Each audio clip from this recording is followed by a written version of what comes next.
A new study on Alzheimer's disease is showing some real promise. We are here at Performance Medicine in Johnson City, joined by our daytime doc, Dr. Tom Rogers. And Dr. Rogers, I know this is something, of course, with Alzheimer's, something you're very passionate about.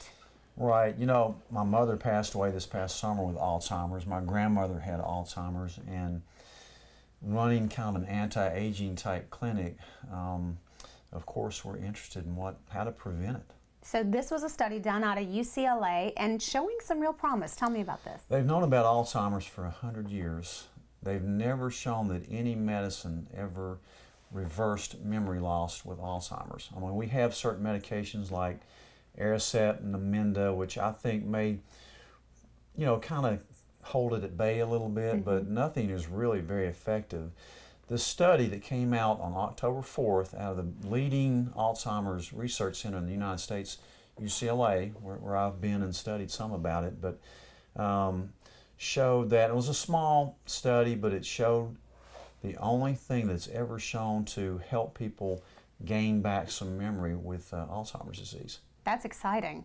And you were saying, of course, I'm thinking about something with medicines and some kind of prescription, but you said it's really about a lifestyle. Well, when I heard about it, I was excited, thinking, well, this is another pill that we're going to be able to try for it. But in fact, it wasn't a pill at all.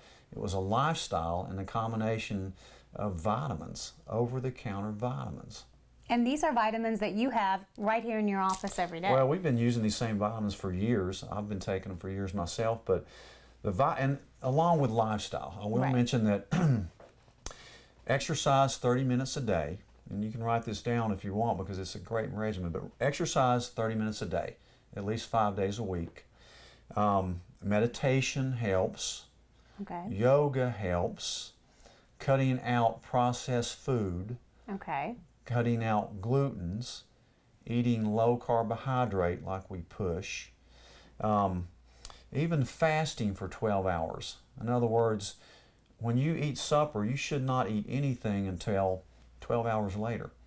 And you said that is actually something you've heard before, and that is a very important part of your lifestyle. Well, we've known for years that the only thing that's ever shown to prolong life is calorie restriction by fasting. So you don't have to go on a 2-day or a week fast. You can actually do it every day or every several days for 12 hours, and it's very, very effective.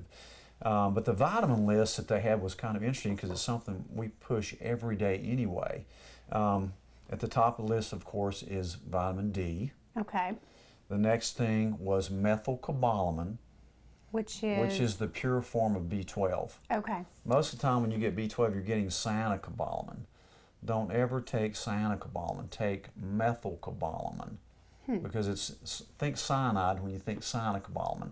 Okay. Methylcobalamin is a little bit more expensive. It's still inexpensive, but methylcobalamin, fish oil, melatonin, and CoQ10. That's something people take for energy, and it's a wonderful, wonderful vitamin. But with that combination of what you eat, how you exercise, how you relax, and that particular regimen of vitamins, I mean, you're going to really, really help your chances of not coming down with Alzheimer's disease. And I know you said this was a small study, but still very exciting nonetheless. I'm sure they'll do more studies on it. But yeah, I mean, people these days, they dread Alzheimer's worse than they dread cancer or heart disease. So it's very, very sad to see somebody with Alzheimer's disease. Well, it's an interesting study. Especially if it's preventable. Absolutely. All right, well, Dr. Rogers, thanks so much. Some great information today. Thank you. If you have questions, you can always check out their website, performancemedicine.net.